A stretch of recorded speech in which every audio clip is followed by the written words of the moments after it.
দাউ দাউ করে জ্বলছে একের পর এক অঞ্চল। দমকল কর্মীদের নিরলস চেষ্টা সত্ত্বেও তীব্র বাতাস আর গরম বাড়িয়ে দিচ্ছে আগুনের লেলিহান শিখা। সোমবারও ফ্রান্সের দক্ষিণ পশ্চিম উপকূলে দাপট দেখিয়েছে দাবানল।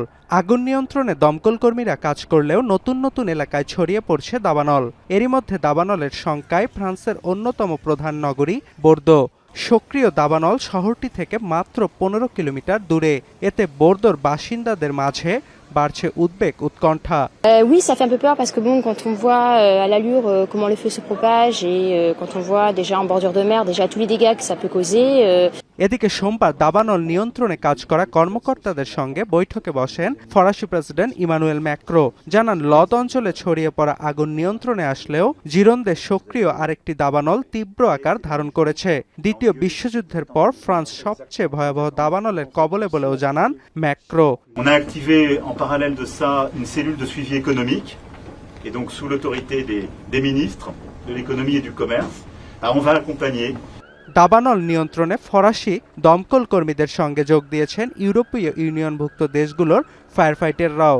এখন পর্যন্ত ফ্রান্সে চলমান দাবানলে পুড়ে ছাই 40,000 হেক্টরেরও বেশি এলাকা। নিরাপদে সরিয়ে নেওয়া হয়েছে 2,20,000 বাসিন্দাকে। তবে দাবানলকে অপরাধের ঢাল হিসেবে ব্যবহার করছে কতিপয় নাশকতাকারীরা।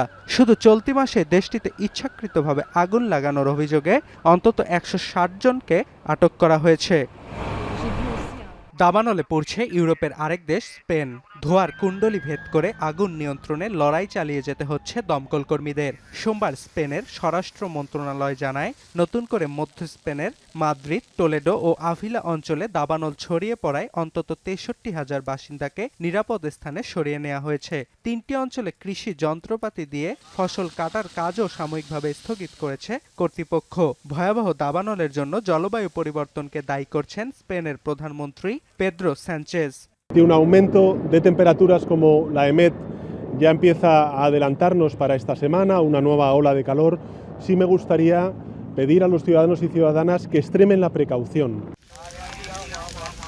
চলতি বছরে এখন পর্যন্ত দাবানলে স্পেনে পুড়ে ছাই 1,50,000 হেক্টর জমি। এর মধ্যে শুধু মাদ্রিদ, টোলেডো ও আভিলাতে ভস্মীভূত 77,000 হেক্টর জমি। ফ্রান্স স্পেনের চলমান দাবানল নভেম্বর পর্যন্ত স্থায়ী হতে পারে বলে শঙ্কা জানিয়েছে ইউরোপীয় ইউনিয়ন। পাশাপাশি এবারের দাবানলের ক্ষয়ক্ষতি আগের সব রেকর্ড ছাড়িয়ে যাবে বলেও শঙ্কা সংস্থাটির। এছাড়াও দাবানলের মাঝেই আরেক দফা দুঃসংবাদ জানালো আবহাওয়া দপ্তর।